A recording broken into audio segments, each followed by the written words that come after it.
My name's Neil Burgess, Neilburgess, and I'm the president with the Shipwreck Preservation Society of Newfoundland and Labrador. Where are you based out of, Mr. Burgess? I'm in Flat Rock, which is just over near St. John's, Newfoundland. And how did you initially hear about this wreck? I heard about it on Facebook first. I saw pictures, and then Wanda Blackmore got in touch. Her son is the one who discovered the wreck on the 20th of January, and she got in touch, and then I got in touch with Nadine Osmond and Anne Osmond, and it went from there. So you got out to the site today. Can you tell me what you thought of it? Oh, it's an impressive shipwreck. It's really big. How big was it? It looks like the keel is probably more than 100 feet long, maybe somewhere around 100 feet. We were unable to get a really good measurement today because there's too much surf. The sea is up a bit. But we were looking at some of the timbers that have come off the wreck, knees that held up the deck on the ship, and they're huge. They're 3 meters long, great big thick timbers, more than a foot on each side. It was a large sailing ship, and my guess is it was made probably in Europe, but it might have been made in the eastern United States, but likely in Britain or France. And you were able to get some copper and some brass from the vessel as well. Yes. Do you think you'll be able to identify anything from that? Well, it's possible to do some metal analysis on the copper and brass and maybe figure out where it came from, where the mine was, what country.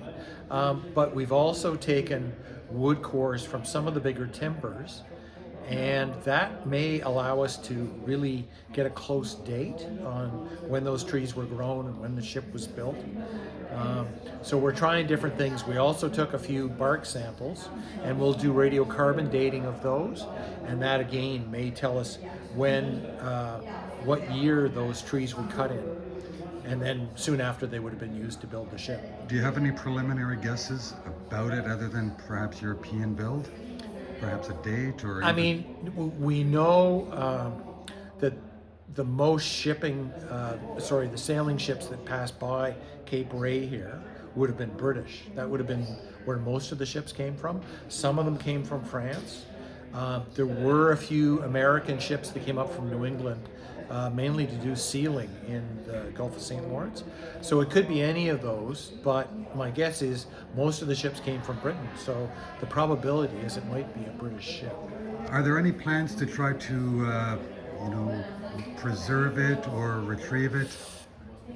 The problem is it's very expensive to preserve wood once it's been in salt water for more than a century. So it becomes quite expensive to deal with it. But there are some of those single timbers, like the knees, that are really interesting to look at, and they have all kinds of fasteners in them, copper and wooden trunnels and all that kind of stuff. So preserving one of those and putting it either in or in front of the museum here at the lighthouse in Cape Ray, I mean, that would be a manageable task, but it's going to come down to money and effort. How many shipwrecks on average do you get wash up on shore such as this? It doesn't happen all the time. So like once every 10 years around Newfoundland, there's a shipwreck washes up on a beach. It's happened in Lumsden, it's happened down at Point Lance, but it's not a regular event. And this one, the wood and the hardware that's used to build the ship is in such good shape that I'm really hoping that we might be able to figure out where the ship came from, and if we're really lucky, we might be able to identify the actual name of the ship. And then we can start pulling together a whole story of where the ship was built, who was on it, what cargo was it carrying, was it bringing immigrants from Europe to Canada, the whole story. And if we can put a name to it, we'd be able to figure out how many people were lost when it was wrecked here, how many survivors there were, what happened to them. So it becomes, a huge bunch of stories that would go along with the ship. How long do you expect some of this research and the carbon dating and Would you have a guess? Maybe it takes 6 months, a year. To be honest, I don't know. I think the dating the wood cores that we took should take months. Radiocarbon dating, I don't even know if there's money to do that in the provincial government, but that can be done fairly quick once the money's found. Doing the research, we'll reach out to experts, in the rest of Canada, in the States, in Europe, to try to figure out, the kinds of wood, and which century the ship came from, and then going further to try to identify the ship. But that'll take a bit of time, but we may get lucky and things may all fall into place and we can do it in a few months, but it may take a year. Is there anything else you'd like to add before I shut The one thing I'd add is that shipwreck is protected under provincial law, and really discourage people from coming to grab souvenirs from it, because that's strictly illegal.